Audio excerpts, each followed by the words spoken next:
everybody, and welcome to another episode of Sacred Conversations. And we are we have been looking forward to this talk because with us is another Reiki master teacher who does very important work in the community, of course. And we'd like to start by asking René to share a bit about himself for everybody to get to know him. Okay, so well, I could say that he's based in Switzerland right now, about 7 hours, 7 hour difference from where we are, from Ruby and I are right now. But Renee, please do introduce yourself. What would you like to share about yourself to our listeners and viewers? Everything.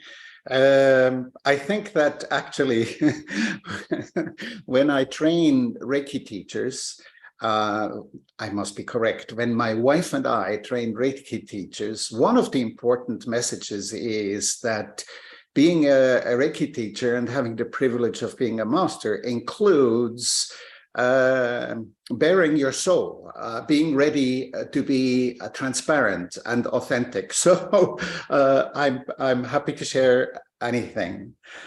Maybe my affinity to the Philippines. Yes. I'd like to Please share. please share that. And of course, Ruby, you play an important part in this, in the latter part of my affinity with the Philippines. But the name of Ruby plays a role because many years ago, my wife, and when I tried to impress my wife, I took her on a motorbike trip. It was still those flirting times. We weren't committed. I was, but and and she didn't know yet. So I took her to a beautiful Greek island. It was very green and lush, and the name of it is Thasos. Not so far away, actually, from our Java Peters island in the vicinity there. Anyhow, then time went by and we became Reiki teachers. My wife also got pregnant. She got pregnant against all odds in the Philippines, in Baguio. We didn't know that many people go there when they have difficulties to fall pregnant. We went on vacation, and against all odds, we returned home with my wife being present, and I sensed it before she realized it. I'm very proud of this. So more time went away, and we had a second pregnancy with our second son, and we were hoping for it to be a girl. I was. We had a name for that girl, and that girl's name would have been Ruby, which is not a very usual name in where I live. Yeah. And then we were on vacation on a Philippine island with my wife, 8 months pregnant. And I said, walking at the beach, what if it is another boy? Maybe we should prepare ourselves and get a name for our son.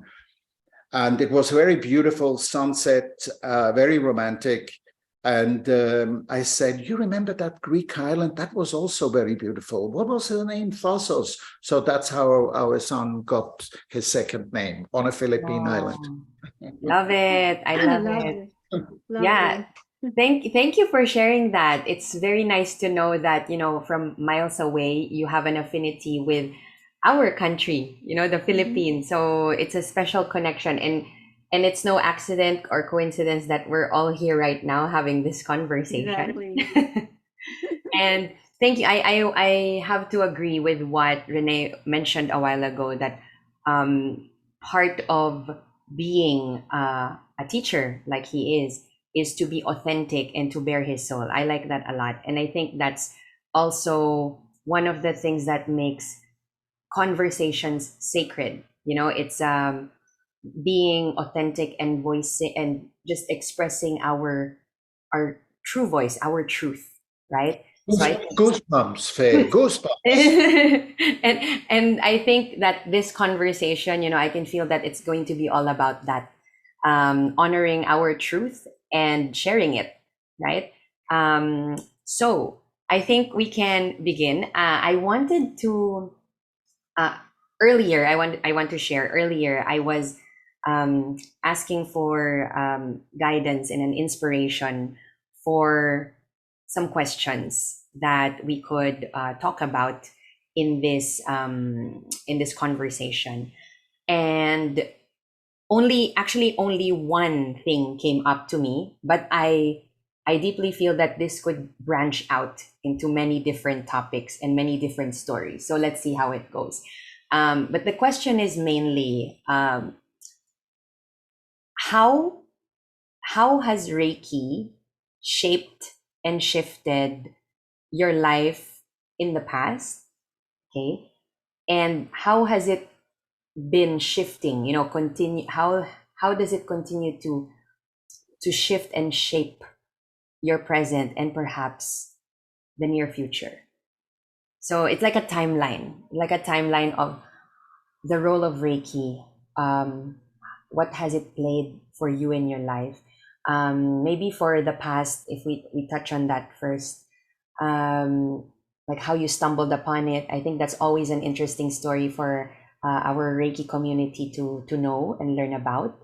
And also equally exciting is the role of it right now in the present, and how we can see the future with it.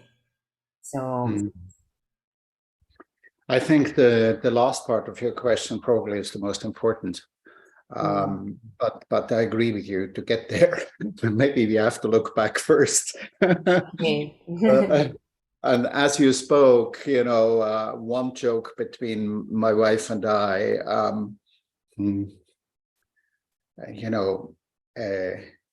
my wife said, kind regards to you, all of you. And she made a joke and she said, and remind them you're married to a Reiki goddess. We would love to meet her too, hopefully. Yes, I'm sure you would be enchanted. That I can promise you. And I'm saying that because my relationship with my wife, we both consider that we are blessed and privileged to have a karmic relationship. So, when we did fall in love and courted and we started to reflect our lives, we discovered that we had been, me 19, she's 20, on the same airplane from London coming back to Switzerland. And there were hardly any planes at that time. We discovered so many perils which were surreal. And when you ask your questions, I giggled a little bit inwards because my wife would say that she got to Reiki first, and it's worthwhile telling her story.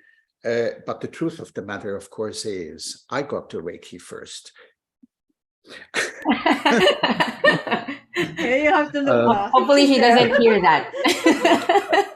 As if it was a race. But I'm telling this anecdotally because there is such coincidences and meaningful. My wife comes from a family of 11 children, Catholic family. Her mother had 14 births in 14 years. God bless her. Big family. I'm a single child, essentially. So when my wife found Reiki in Hong Kong, it was during a stressful period where one morning she saw an advertisement in Hong Kong in the South China Morning Post. Do you suffer from sleeplessness? Do you suffer from skin problems? Do you suffer from premenstrual symptoms? Do you suffer from da da da da da da? And she made a tick, and she said, at the weekend, I'm going to the seminar. I said, yeah. And then came the day where she said she's going to the seminar. She said so on Friday evening, a few days after the advertisement. I said, what seminar? Wait, I'm going to work tomorrow. And she said, no, I've told you that I'm committed to go to a seminar at the weekend, and please stay at home, and you have to take care of the children.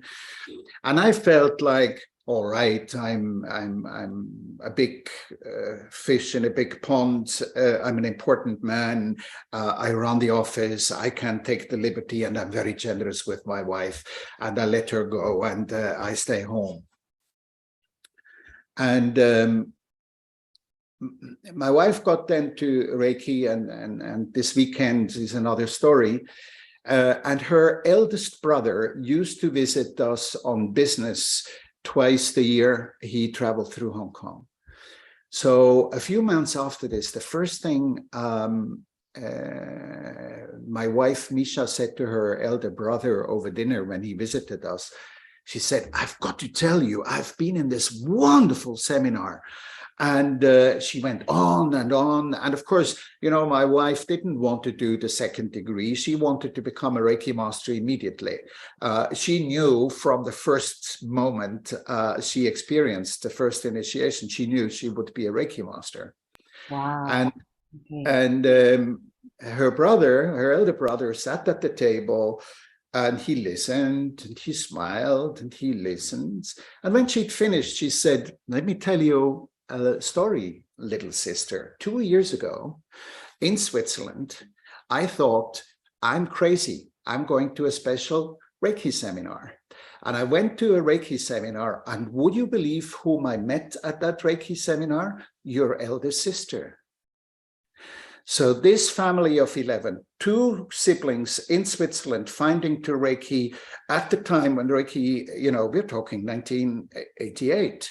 1989, and in Switzerland, in a small place, very few people knew about that. And then 2 brothers sisters meeting, and then the smaller sister a few years later also doing Reiki.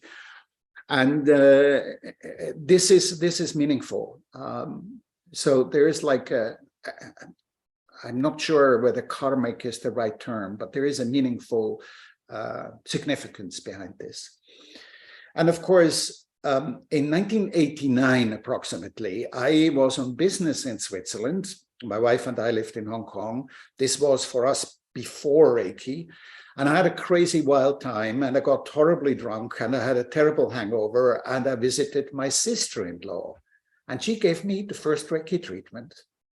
So when my wife today talks about her having been the first one to go to a seminar, I remind her, but I got the first treatment from your sister. And I think these are anecdotes, but they tell a story. And of course, I was sensitized to Reiki, and my wife saw it coincidentally in the papers, felt attracted against all rational thought. She had no idea what she was getting into, really none. She thought maybe it's a Chinese tea, maybe it's a Qigong exercise type of thing. She had no idea. But she felt clearly attracted and gravitated, and she came back on Sunday evening, and she gave me my first Reiki treatment. Mm-hmm. And I was very cynical about this. I thought that somebody took her for a ride, and then she went to the hospital. She didn't even come home on Saturday evening. She went to a hotel, not a hospital, a hotel, spending more money. And I was concerned also whether she had sold her soul, whether she's entered a sect-like organization. I was very concerned and was full of resistances and cynicism. But when she offered me a treatment, you know, inside me, I thought, I don't need a treatment. I'm the best looking man on this planet, the most successful one. I'm fit like a fiddle. I ran marathons under 3 hours, I had a wonderful title on my business. I was perfectly fit. I didn't need a treatment. However, my wife needed a guinea pig, and I'm a generous person. So that was my inner attitude entering that Reiki treatment. And within 10 minutes, I was weeping like a little boy, and emotions came up, which I hadn't realized that they were bottled up inside me. And after that treatment, I was shaken. My good looks, my business card, my success, my sports, all of that didn't matter anymore. All that which I usually defined myself was non-existent. The question really was, who am I really? And I was shaken, and I knew one thing for certain. I wanted to have this thing, this energy, this Reiki stuff in my own hands, so not to be responsible from my wife, so not to be dependent on my wife. And as cynical as this may sound, and probably was, the truth of the matter, the subtext, the real important message was, there is a man who decided to take his life in his own hands. That was a deciding moment. And then I soon realized that Reiki had the potential to be the fulfillment of all my dreams I've ever nurtured, all my visions, how my future life should be. So that's how I got to Reiki. Wow. Thank you for sharing that. I mean, I know that previously with Ruby, the three of us, we asked you like how you got into Reiki, but it's like this story in connection to your wife, that is so beautiful. I mean, it's so profound. It's such a profound experience. Like while you were telling that, I could really feel it, that you were telling us about you feeling and knowing that, oh, I don't need this, what is this, and being so skeptic and cynical about it. But I was surprised that after one session, and I think this is important for the practitioners to know, like you said that your wife just came from her workshop and she needed a guinea pig, she wanted to try it out and practice it, and and you were just open, okay, let's do it. And that actually allowed, like, the surge of the bottled up emotions. Like it led to another thing, like realizing that, okay, what is really important, what is really essential in my life. So that's so Yes. that's such a profound experience. And it will bring Well, you back to the word Reiki, universal energy. Yeah. Well, to me, it is an important story to be told, particularly to Reiki practitioners, whether they're beginners or maybe even more importantly, the masters. Because you zeroed in on a very important point. Well done, Faye, that the first treatment this woman gave already had the potential. You don't need to be a Reiki master to achieve this. You don't need extra training to achieve this. This is possible with Reiki 1. So this is a very, very important and crucial message with potential of provocation. I'm realizing what I'm saying. Then the other thing is, and I find this maybe the most amazing thing, preparing myself for this conversation, I wondered whether you spell Reiki always the same, capital R, E-I-K-I, because in academic circles, they started to spell Reiki with a lowercase r and in italic when they mean the Reiki energy. Okay. So this was one of the thoughts which went through my mind in preparation for this conversation. And as I was thinking this, I was also wondering, well, these ladies I'm speaking to today, this audience, may well put Reiki, the energy, into, or more precisely, the energetic phenomena, into the realm of classical energies, of Qi, basically. So I thought maybe this is going to be a topic. And the story on the Sunday evening includes something very important, a very important message. And that is Reiki works to the highest good of the person lying there and the practitioner. In other words, if I hadn't been ready, matured, whatever, to the point where those bottled up emotions, I could cope with them, that they came up. They wouldn't have come up if there had been a liability where I would have need psychiatric treatments afterwards or something like that. It's to the highest good for me as the client on lying down, but also the practitioner. If the practitioner, and there's an amazing story with my wife, if the practitioner isn't ready to cope with such a situation, it will not happen. It's not only to the highest good of the person lying there, but it's also to the highest good of the person applying the Reiki energy. Yeah. You want me to tell the story of my wife? Yeah, why not? But I wanted to say something in relation to that, because you were saying that, yes, Reiki always works for the highest good for the client and the practitioner. And I totally agree. You know, we always would say too that like Reiki is intelligent. We could say like it does the work that needs to be done at that specific moment. And yeah, and you put it perfectly. I mean, it's really that it works for the highest good.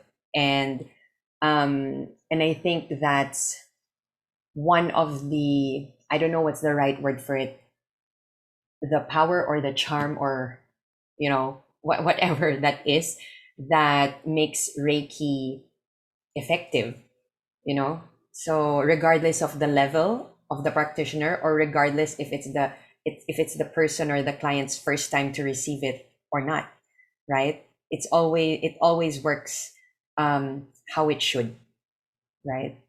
Yeah. Yes. So Ruby, you wanted to ask or say something? No, I was just going to say that for me, Reiki being the universal energy, it reconnects us to our true essence. So that's why it's happening that way. Very profound experience. So it's like rediscovering who we really are. If we say that we are energetic beings, then yes, Reiki is actually a part of us, and we are a part of Reiki. That's why, you know, the saying like, the universe is me, I am the universe, that sort of thing. So that's what I'm saying. So yes, very beautiful story. I don't disagree with what you're saying. Maybe the second part I didn't quite understand, because I don't think I am Reiki. But maybe this is what I want to respond to. This is you're absolutely right. Reiki is a way to reconnect with who we truly are.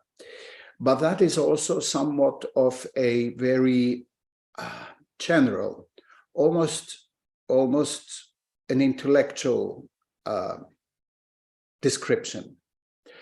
And the story of the Sunday evening is that there are two people in real life who haven't comprehended the depth of your wisdom, which is correct, which I subscribe to. And they're battling with fear and with humanness, right? So, and the story, if I may, because it links into this, of my wife is the following. You know, I was a single child. There were 11 of them. And it was a time, sex, drugs, and rock and roll. It was party time, party time, party time. New babies born, new engagements. It was just, they were, and they were all Rolling Stones fans. So party time all the time. And I remember one day, I'm a single child. One day, my wife and I, my girlfriend at the time, were on the way home, and I somewhat stupidly said to her, well, it's all sex, drugs, and rock and roll and party time right now, but one day, one of you is going to die. And she really gave me a mouthful, right? And as I said, it wasn't the most mindful and the most wisely timed comment. So I'm not proud of that. But what I'm expressing is that these two individuals are two people where one has never confronted the issue of death, of dying, my wife, whereas the other, me, has. I already with 16, I gave first aid, what do you call it, when you breathe through the nose, when a person doesn't breathe anymore, emergency treatment. Yeah, he and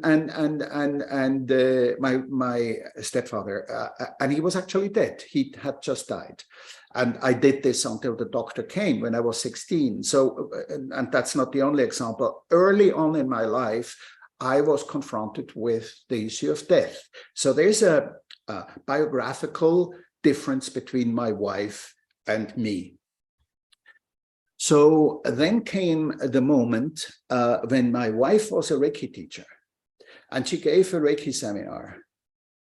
And it was an early one here in Switzerland, and it was on ground level in a big office room. And there was a bang, and she looked up and she saw an old man flying through the air in an accident. He had been bicycling on the street and he was hit by a car. And she immediately reacted and said to the class, call the police and the ambulance. And she ran outside and she sat on the road, on the pavement. And she had the head of this man between her legs. Don't ask me why she did it that way. That's a different discussion. But she put her hands on the man's head to treat him. And the man looked up to look into her eyes, smiled, and died in her hands. So being to the highest good, in that case, meant this situation could only happen to my wife when she had matured from that once girl who never thought about people dying to a mature Reiki teacher, a mature woman who who was ready to deal with the situation, right? Mm-hmm. So had my wife, and that's hypothetical, not had that maturity, she would not have given that seminar. I would have been the teacher there. So to the highest good, this Reiki stuff is really a mystical experience. Yeah, that's the story I wanted to tell. Thank you. Yes, yes. Thank you. Okay. Well, I want to ask Ru, do you have any questions related to, because now we're talking about the past, so this is that timeline. And I'm really enjoying hearing the anecdotes and the stories, René. So, anything, Ru, that you'd like to launch? No, I'm just like contemplating on what René was saying. And then going back to a similar experience a few years ago. Because there was a traffic enforcer. I was a Reiki level 1 practitioner. And then the traffic enforcer was shot right outside the school gate. And then my first thought was, I was far away, but my first thought was sort of like, even if I'm not level 2, I was, just the thought of like sending. And then later on, I heard that he was still able to hold on to the traffic plate of the person, because it was a traffic altercation, and then was able to hold on for about 10 minutes. So they were like surprised because of the shot one. They didn't really expect him to have those few minutes, that sort of thing. And so it was just like really amazing. Just brings down to the fact for me that how connected we all are in terms of like energy. So yes, and I think it's an encouragement particularly for young Reiki practitioners to encourage them to if it's appropriate for them to actually venture into treating other people. because this is a concern, quite understandably.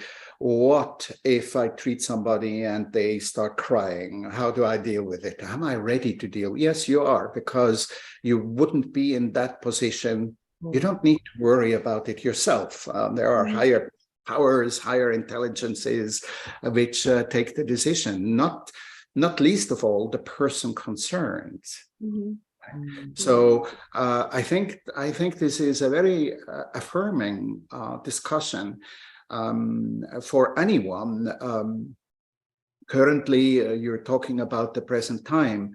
There is a lot of discussion about Reiki and medicine, Reiki being applied in operation theaters, in emergency room, intensive care units, and things like that. That's a very big topic. And yes, I get it that it is sensible that a Reiki practitioner knows how to disinfect hands, how to behave in an intensive care unit, not to be in the way of the doctors and things like that. I agree. I don't doubt the value of such advanced training for people who want to specialize in that. Having said this, I'd like to encourage anyone to go and do that. And one of the major concerns is that people think, Reiki practitioners think today, what is the medical field thinking when I'm there? Right? They're actually, it's their mind games, really, that they're thinking, oh, they won't understand and this and that. And the fact of the matter is that today there are so many medical people who not only do they know Reiki or practice Reiki themselves, they're actually longing for complementary medicine to enter their fields. Now, that will sound paradoxical to many because they've experienced a medical system which is the contrary of what I just described. And I would venture to say, well, what is our own part in creating the contrary? Because society at large is we have a big problem in Europe with paying nurses well enough money. We are demanding doctors to work inhuman times where they hardly ever sleep. We want medical aid premium to be as low as possible. This is our contribution. We created. That's not created by the medicine. So there, and we want proof of everything, right? So evidence-based medicine is also the product not only from the scientists and from the medical side, but the product of society. I remember about 7 years ago, and this is current, I'm talking about situation now. I was involved in a program whereby the Swiss government and the Lithuanian government, they had a binational agreement. And part of that agreement was to exchange know-how, and they described certain fields where know-how needed to be exchanged. And one of them was complementary medicine. And there was a doctor, a Reiki master in Lithuania, who had started in the hospital test trials with cancer patients, right? And he needed a university in Switzerland to partner the study to be able to tap also into the funds of the two nations who had disagreements. So I got to involved trying to find a hospital here, university hospital, who would partake in this. And I was very excited about it because parallel to it, the professional association in Germany, which I was involved with and I was a co-founder of, they had the first long-term scientific study over a number of years, Reiki and breast cancer in women and uterus Okay. cancer. And they did it over years. And actually, there were medical doctorates written around that. So that happened at the time when we had the chance to do something similar in Switzerland. And I found the leading hospital in University Hospital in Switzerland, and I got to talk to the chief doctor there. Unfortunately, we couldn't do the project for the simple reason that he said they were already involved in a number of complementary research projects. They couldn't take on another one. So I should come back in 5 years' time. Okay. In that conversation, this doctor said something very interesting and meaningful for our conversation here. And he said to me at the end when we parted, he said, you know, you Reiki people, you're strange. Really? He said, yes. All too often you come and you treat your grandmothers or your husbands or your children in hospital with Reiki. And each time when a doctor walks in through the door, you pull away the hands and you start whistling and you're watching the carpet. Why don't you tell us what you're doing? Why aren't you transparent about what you're doing? And when you are patients and come to the hospital because you have appendicitis or whatever, why isn't the first thing that you request being treated with Reiki? Yes, we cannot give you that service, but you must request it so it becomes a part of the collective consciousness of us. If you are quiet and secretive about it, at the same time, you want medicine to respect Reiki. This is a paradox. You need to change your mindset. Oh. And this doctor, to finish this doctor, he said he himself was not a Reiki practitioner. And he said all his nurses and all his staff have the instructions that if they have been initiated to Reiki, and if they're applying Reiki, and if it is only for a few seconds, with one hand handing out, for example, the medicine to a patient, they should report it in their papers, full well knowing that it will just be a remark which will never be paid for because the system doesn't allow it yet. But if it isn't on record somewhere, if you don't speak up, so I think currently what we are going through is we are discovering a new self-confidence.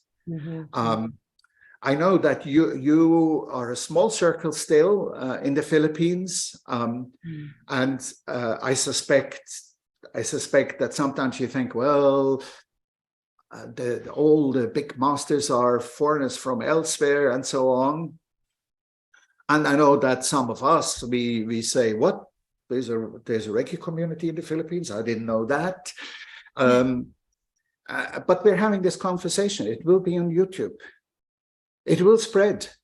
And it will contribute to the people in the Philippines and elsewhere to grow in self-confidence and in a natural way of dealing with what we can do with politicians, with the legal enforcement people, with medical people, with insurance people. The Reiki teacher we most recently taught, he is making an amazing career with Reiki in business. He is catering to the executives and to the corporate clients. Yeah, finished. Yeah, you know, I love that that conversation with the doctor, that openness and inclusivity, and like considering that he doesn't even practice. I mean, he's not a Reiki practitioner whatsoever, but I think that line that he said is so empowering to us, that why don't you shift the way that you think about it? I mean, why are you shy about it? Speak about it, share about it. It's not just sharing the practice, but not actually going all in or going all the way in sharing it, not just sharing it, you know? So that's true. I mean, it got me thinking to like, yeah, that's the reality. I mean, And I'm very curious, what did you respond to him when you were having that conversation? I promised him that I will spread the word, and And I'm keeping up to my promise. here we are. Here we Yeah, and are. here we are. You wanted to Okay. talk about the presence. Exactly, exactly. You know, we must stop thinking, oh, the doctors don't understand us. That's being judgmental. Yeah. This Mm, is being terribly prejudiced. yeah. Um, and I don't take these people serious. If they have a problem with what I'm offering, they're mature enough to say no, thank you. Mm-hmm, mm-hmm, mm-hmm. That's true. Because the judgment limits. I mean, generally speaking, right? It's one of the reflections that I'm also having. Like, for example, when I'm being judgmental to myself, let's say, um, it's already because it's probably because I'm thinking of what the other people would think about me, about what I would say, what I would do.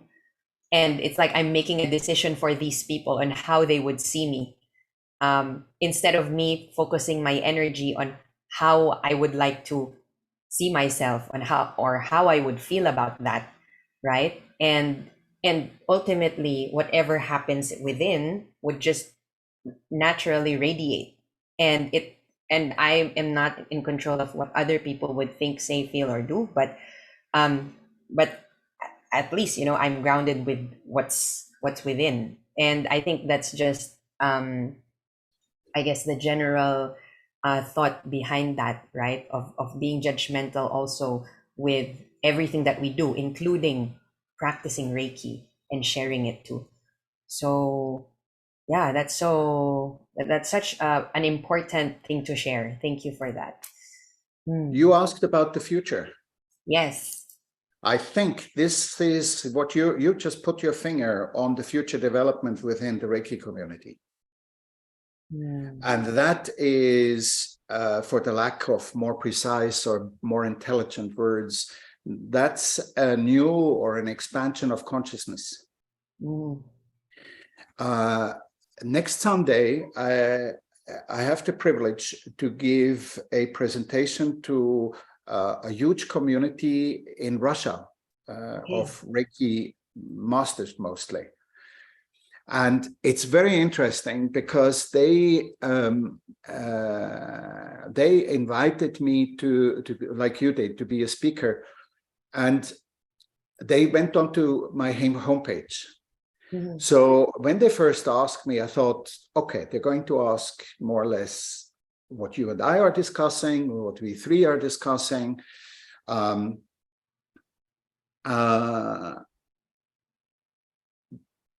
they found something on my homepage which really, really surprised me. And they want to speak about something which is not even related to Reiki. But it is related to what you just said, to this expansion of consciousness. You know, our preconceived opinions about others and how they are limiting us and them. And of course, that includes also the preconceived opinions I have about myself. So I've met many a person who is very generous in not judging others, and who's brutally hard on judging themselves. Oh yes. Oh yeah. She says, oh, I know that. That sounds familiar. Do you know this toy? Oh, what is it? It's a clown. What does it do? Oh, okay. You Oh, can. okay. Do you have this? Do you know this? It falls down. Yeah. And this toy has a twin brother. You probably know this one. Okay. Oh, yes. Jumping Jack. Uh-huh. And these are the two toys I have on my desk in preparation for next week's presentation. Because the topic of our conversation has to do with the self-reflection Why am I reacting in certain situations the way I am? Why am I shy because a doctor is wearing a white coat? Why can I not open my mouth when I stand in front of 30 people? Why am I getting so upset because my boyfriend didn't close the toothpaste Lid. tap? Yeah. We all know that, how we can get aggravated about our mothers, our spouses, for nothing, you know, really for nothing. They look at me the wrong way. So I think the future of Reiki, and I think the most important tool we have in entering the future is the Reiki self-treat. This is preparing our system holistically, emotionally, physically, mentally, psychologically, in every way, spiritually. It's preparing the system for growth. And like Ruby, you said, like reconnecting with the essence, with the quality of God or the universe of who I really am. So the Reiki self-treatment is helping us do that. When we enter real life, though, I like bicycling, and there is a construction site behind here, and I have to bicycle on the pavement. I don't know whether it's legal, whether it's illegal. There is an old woman there who insists that it's illegal. And each time I see her, my heart starts going, oh, not her again.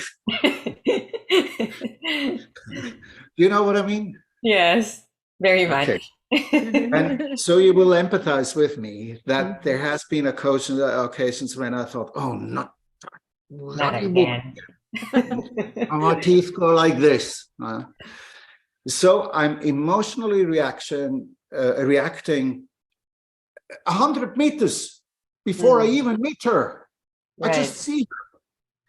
So this is an example where her presence is creating an emotional reaction inside me. She is actually having the power to do this over me. She just can walk in the middle of the road to indicate it's mine. And René on the bicycle will go either this, or because, of course, he's very civilized and he says he's a Reiki teacher. He believes in unconditional love. So he will not scream and yell, right? So when he has these teeth and thinks, what a bloody woman, he behaves outwardly very civilized, and he internalizes his emotional reaction. That's this. That's when we internalize it.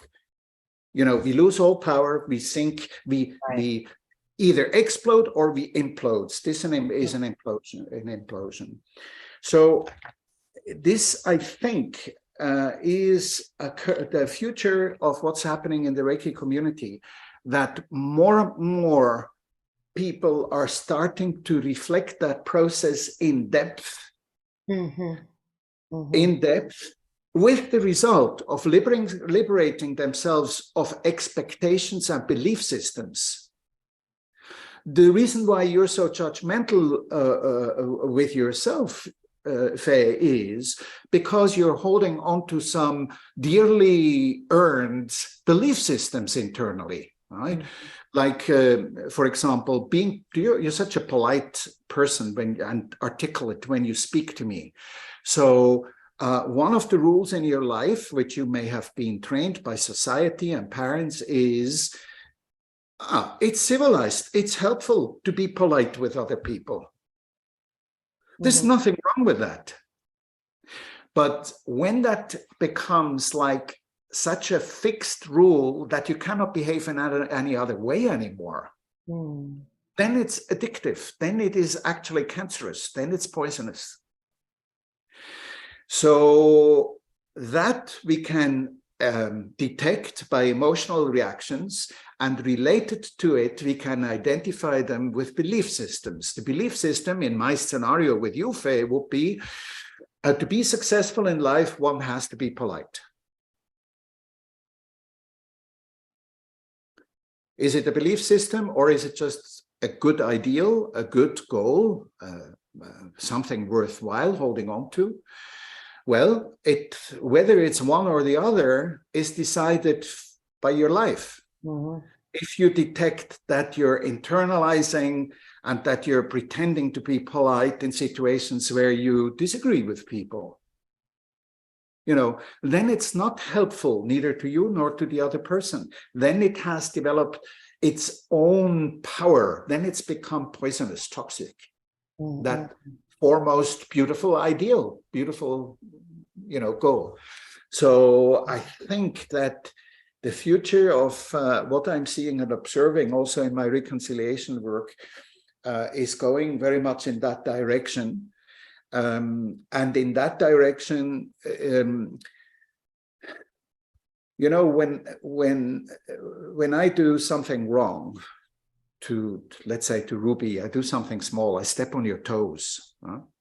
If we were in present, I would say, "Oh, I'm sorry," and you would probably say, "Oh, it's okay," and we'd forget about it. Yeah, well, yes, but maybe that toe has been injured already before. Maybe it's more painful than Ruby admits to me. And very often we live in civilizations where we rather go to the situation where we say, "Oh, it's okay, it's okay, it's okay. Never mind, never mind," and carry on with daily business. But that is not having truly apologized, having forgiven, and having found reconciliation. That's pushing aside the transgression which may have happened. And most of us have not been trained very well in that. And in that reflection of self reaction, of self-behavior, one element is that we can't just jump to the make-believe that everything is sunshine and everything is let's just hold hands and smile at each other and love each other. That's wonderful. Let's do that by all means. And we can do it instantly. That's great.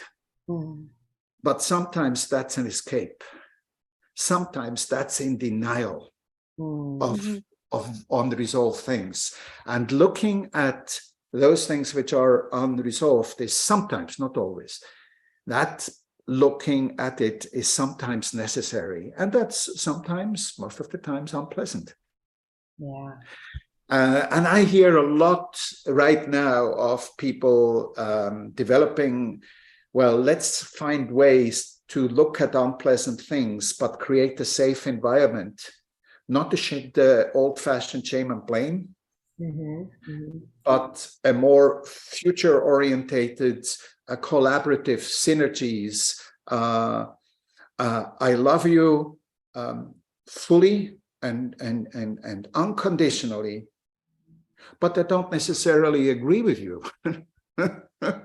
And I don't particularly like when you have bad breath or misbehave, or that's something else. Yeah. Yeah.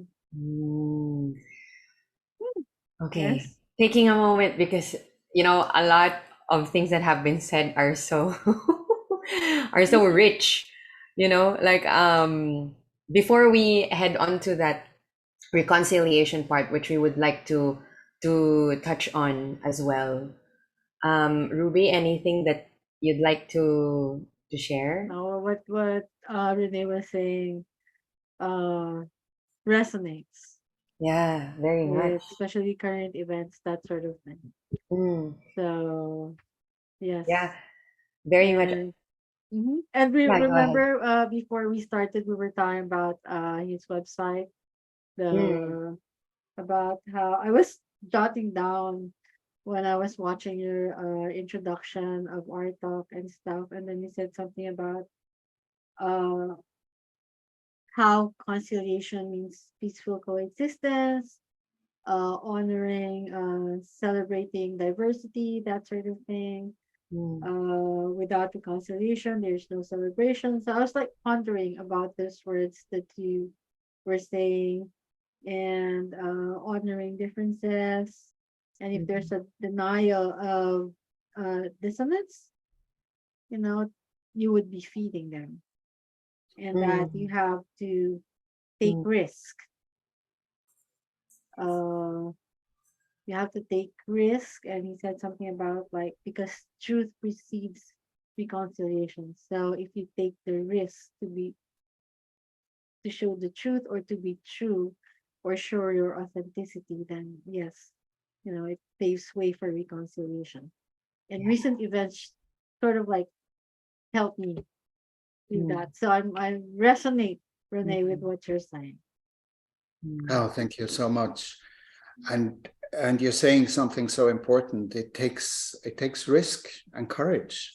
Yes. But we have each other.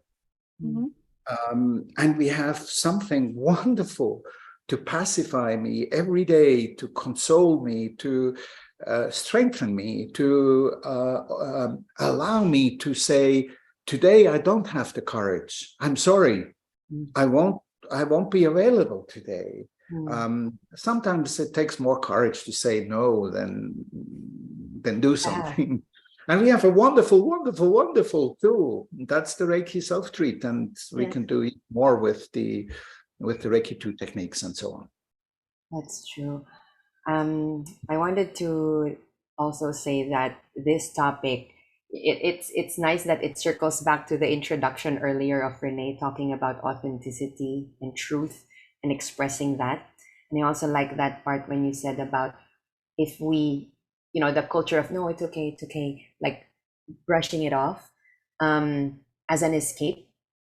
I totally agree with that. That there is room, or there is space, or we can hold space for the uncomfortable, right? We could actually make space for the what we would like to label as unpleasant, perhaps.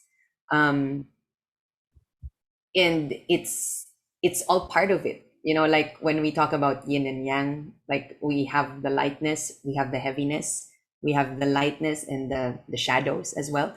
But they have a role to play, I guess, right? And it's really of utmost importance that we make space for them, pretty much like what we talked about earlier, making space for these emotions that we have, right? It's not different from that, it's not far from that. Like, it's actually a reflection, like what we see on the outside or in those kinds of situations, it also happens within us.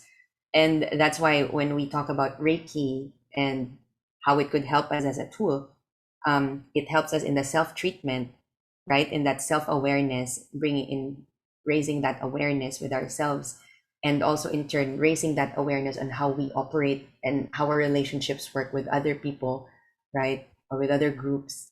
And when we zoom out and we look at it from afar, maybe it's not, it may seem complicated and simple at the same time, so maybe it's simple, but maybe because it's simple makes it complicated, or I don't know.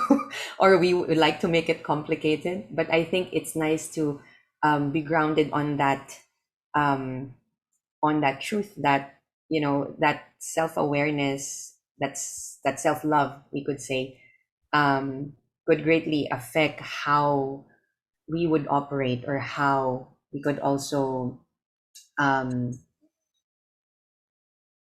what's a good word for that, like maybe ripple that out, right? How we could ripple that out. So wow, okay. And I wanted to jump onto the topic of reconciliation. We wanted you to share also about that, Renee, because this is important work. This is valuable work, actually, that you do, and we would like to also share it, through this platform. So please do talk about Reiki reconciliation, and we would like to also share it when we post this. We would like to share links so that people could head to your website and know more. But for now, please indulge us in Reiki reconciliation.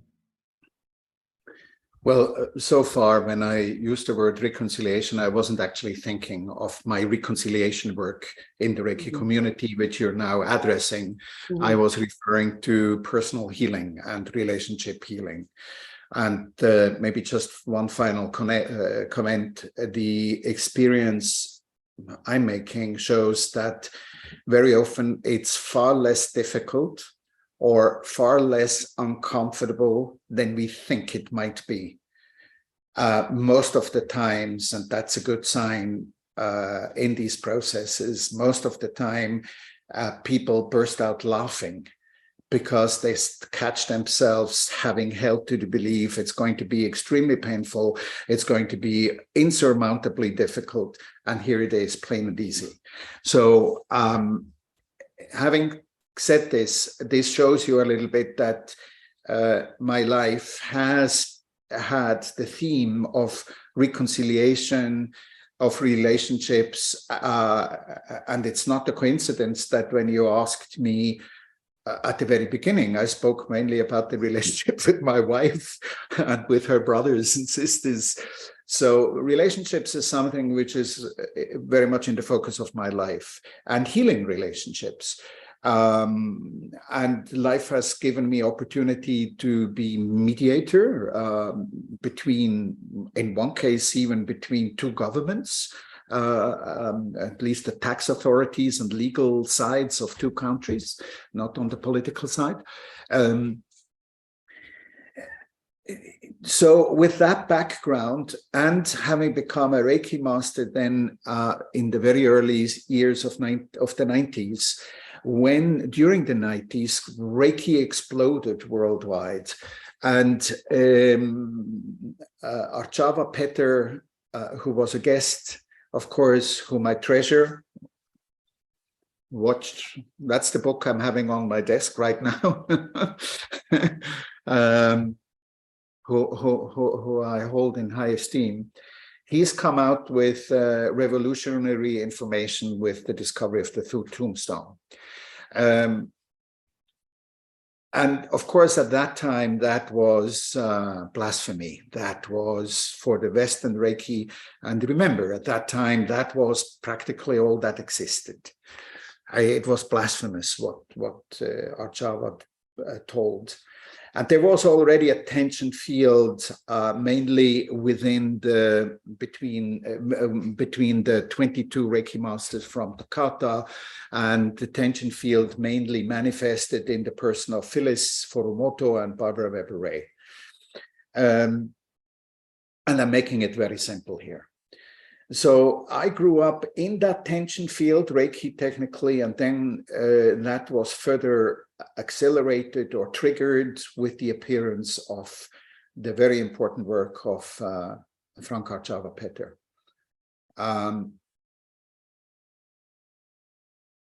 At that time, I was absolutely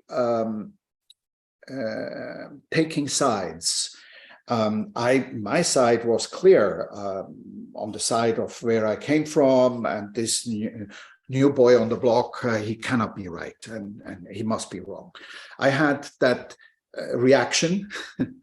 Here we are again. That internal reaction, fear, something new, and so on, together with many colleagues.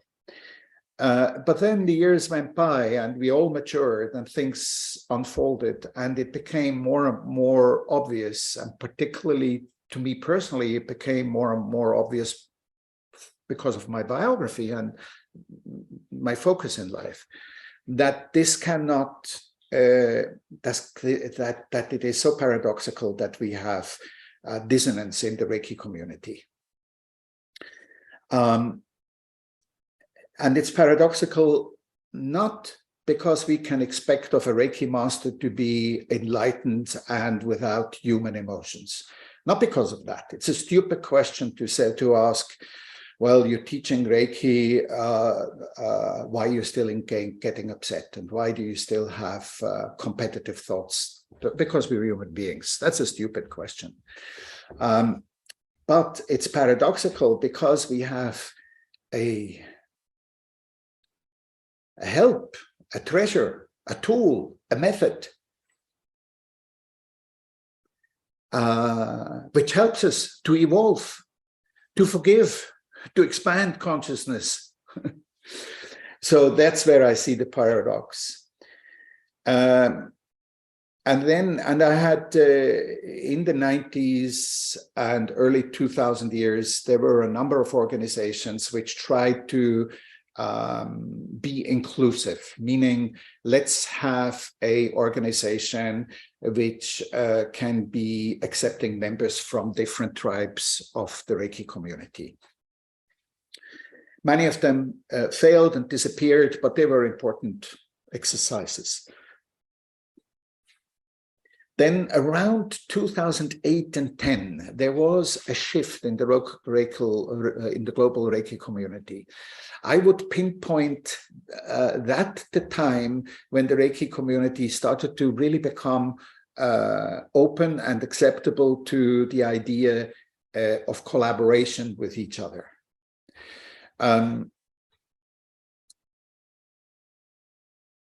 Then Phyllis Furumoto was made honorary member of the Reiki Association in Germany. And she held an acceptance speech, and the Reiki Association in Germany, Pro Reiki, is maybe not the world's biggest association, but because of its youth and its dynamic and its German correctness, it is maybe the most meaningful of all of many of the associations worldwide. So you had a very high level of consciousness in the room present when Phyllis gave that speech. I wasn't there. My student, Dr. Bolius, was there, a Reiki master. And she was expected to be polarizing. My Reiki, my tradition, I am the successor of Havaya Takata. That's what people thought she would, if not say, but imply. And then something fantastic happened. She got up there and she said, and these are my words now, she said the contrary of that which people had expected, okay? And my student, David Bolius, he was amazed, and he took Phyllis aside and said, can I make an interview with you? And he did. They sat in a hotel room and he interviewed her for 40 minutes or so. And then he sent me the video and said, René, look what I've done. Isn't this great? How can we share it with the rest of the world? So I said, what a pity you didn't speak to me first. I would have had one or two important questions you could have raised. So I wasn't all that happy with. But we ended up, David and I ended up asking Phyllis whether she would do an extended interview with me. Then in 2017, we released Reconciliation, the Path to Mastery. This is a 50 minutes free documentary interview. I interviewed her 2 days in Germany, and a year later, I interviewed her 2 days in Arizona, in America. And all the material from Germany and Arizona, it's about 12 or 13 hours worth of raw material. All of it I made available on my webpage with the 66 short videos. And the reason why I did this was the following. No matter how we edited this raw material, there would always people saying, well, you're making a propaganda movie for Phyllis Furumoto. Or other people would come and would say, well, you're not giving her enough respect. You're not telling the whole truth. You're interpreting through the editing what she said. I knew that this was in the waiting, no matter how I edited the raw material. So I decided to preempt such a discussion and make the whole thing available, and said, well, go and see. And the one thing I haven't received is the criticism that the editing wasn't fair. It was highly acclaimed, that documentary, and I invite everyone to go and see it on the webpage. That was sort of the starting, the trigger, if you want, which I realized that maybe I wanted to start what I call the reconciliation movement, or the reconciliation work. And that's when I launched the website, Reiki-Conciliation. And since then, we are running a number of projects. Reiki Conciliation has the aim of nurturing the community, so there would be more inclusion, less transgressions, healing, forgiving, reconciliation happening. And there are a number of projects. One project which I support, it's not my own project, for example, is the Scientific Data Bank by Stefan Stadelmann, a very interesting person you might want to have a conversation with. Stefan Stadelmann took it upon himself to collect all the scientific Reiki studies presently available in the world, summarize them and make them available in a data bank. That's basically in a nutshell what he's doing. And Reiki Conciliation is, whenever and however we can, supporting such a project. So that would be a third-party project, Stefan's project. Then there are some projects where we are in collaboration with people. For example, last year was the 100-year Reiki celebration, and we had planned, this is Dr. Jojan Jonker, another very interesting person, probably the first academic which wrote a doctoral thesis about Reiki. He lives in Holland. Happy to introduce you if you don't know him. He had the idea of having a 100-year celebration on Mount Kurama.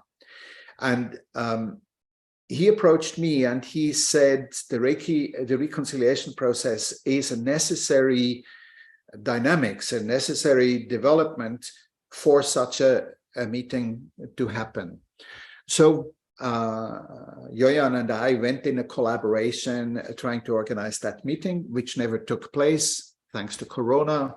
That's another story, but that's an example of a collaborative project. And finally, we have the projects which we develop ourselves.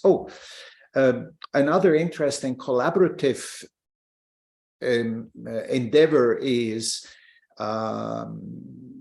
there was a French organization which decided to write a magazine on the so-called master symbol of Reiki. And they invited a dozen or so people to write articles on that topic. And they translated it to French, they published it in French, and we helped in the translation process. I even wrote an article also. And more so, it was so successful that it was translated back into 6 or 7 different languages: German, English, French, Spanish, and so on. French was the original. So that's another example. And finally, our own productions, and the most visible of all my own projects is my talk show, the Art Talks you're referring to. Where, of course, Olivia Veloso has had a conversation with me. She was my guest.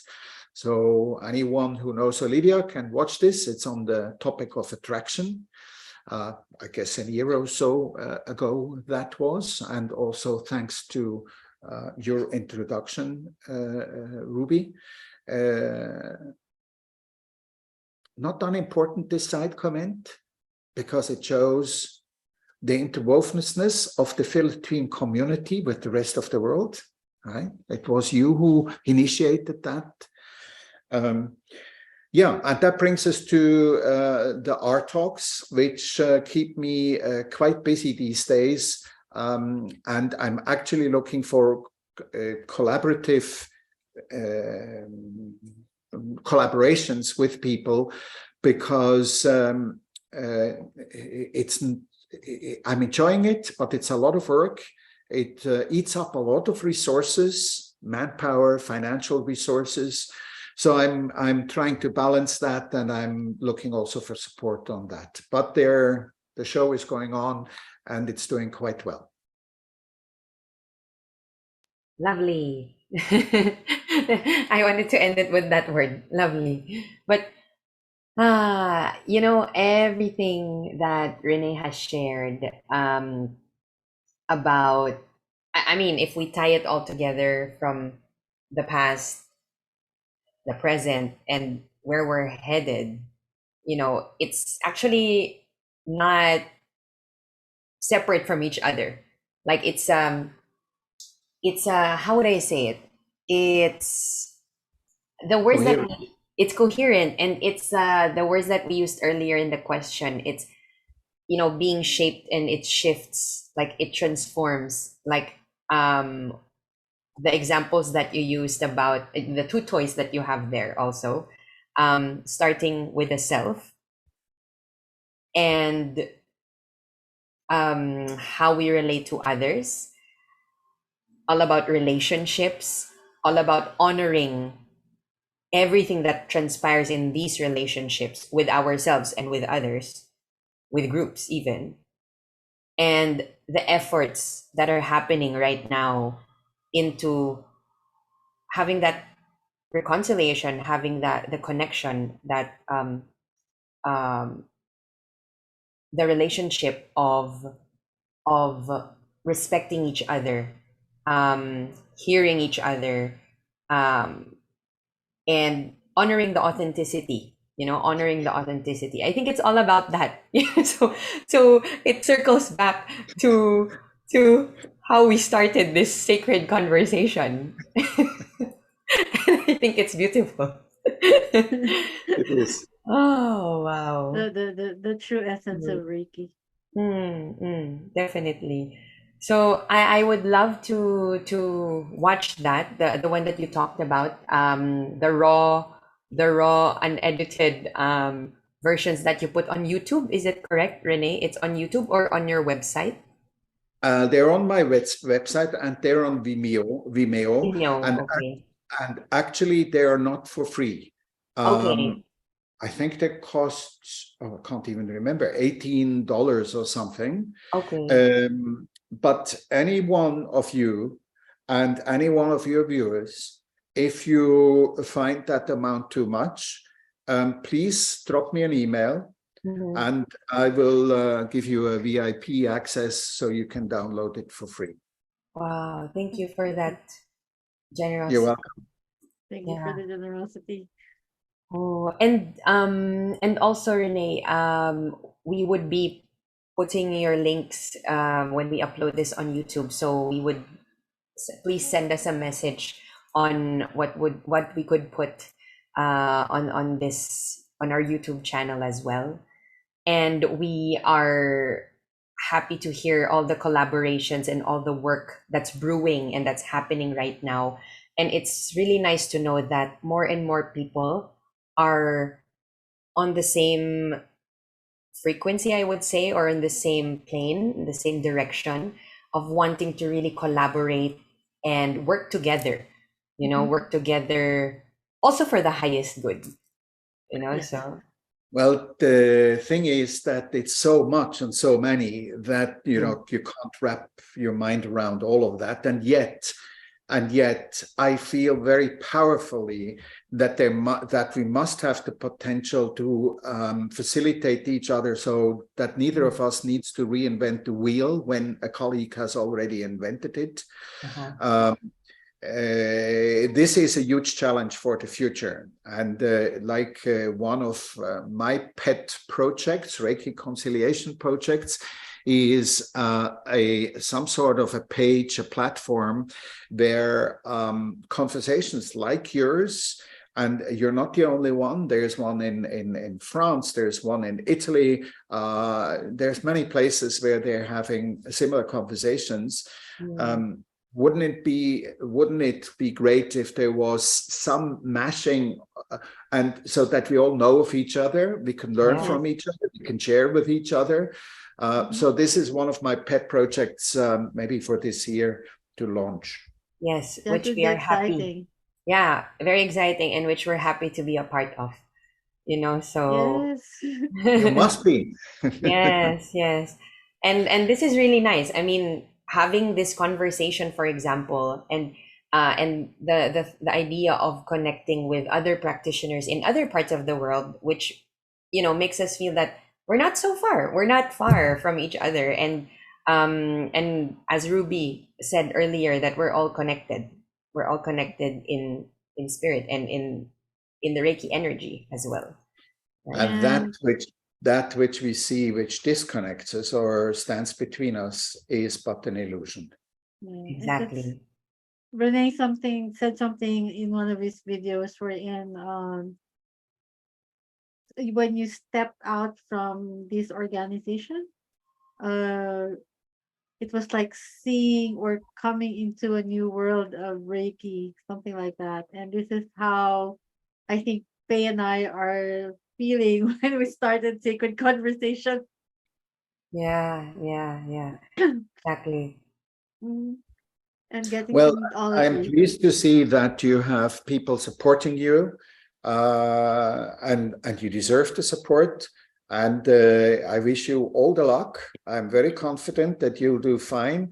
Now, running my own talk show, I know how much work that takes. So be generous with yourself, be smarter than I am, and get help early enough.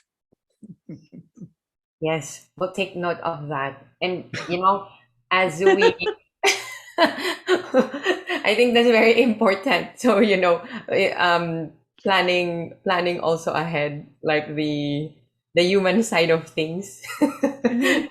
Right? But I think wrapping up this lovely talk with you, Renee, I'd like to ask us to probably give a word or a phrase, like hmm, Or a message. a message, Yes. exactly, a message, a word, a phrase, a message, anything that you feel like sharing right now, um, with everything that we have shared, everything that we have talked about in this sacred conversation. Let's Um, make it really sacred. yeah. Let's not use words. Mm, I leave it to you, Faye, to say when it's over, but let's just do Reiki on ourselves for a few moments. And I think that's the most powerful message which comes to my mind to give to anyone. yeah. Thank you. Thank you. Thank you. Thank you so much.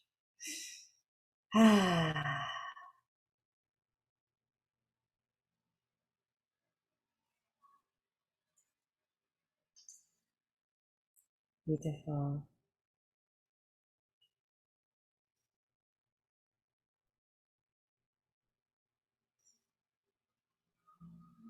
And I'd like to ask Ruby, any words or anything that you, I'm just feeling the Reiki blessings. yeah, me too. And I Reiki think blessings, Reiki love. Reiki blessings and Reiki love. Exactly. Perfect. And hugs to you, Renee, and your wife for the work that you have been doing. And we really appreciate it and we applaud the efforts, all the projects, lost for words. I'm getting teary eyed. Good. That's what it's all about. Mm.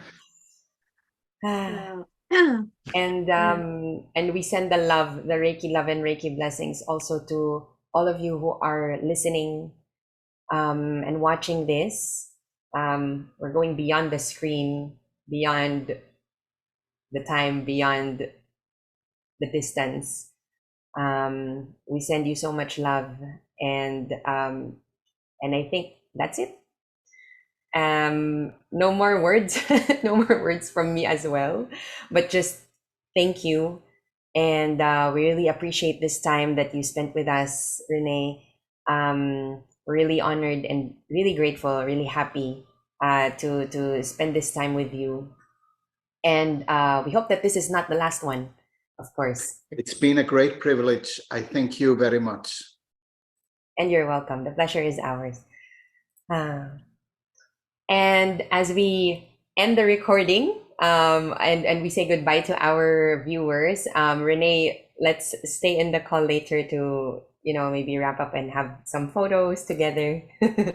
And thank you everybody for being with us for another episode. We love you and we thank you, and we'll see you on the next ones. So bye bye for now. Bye.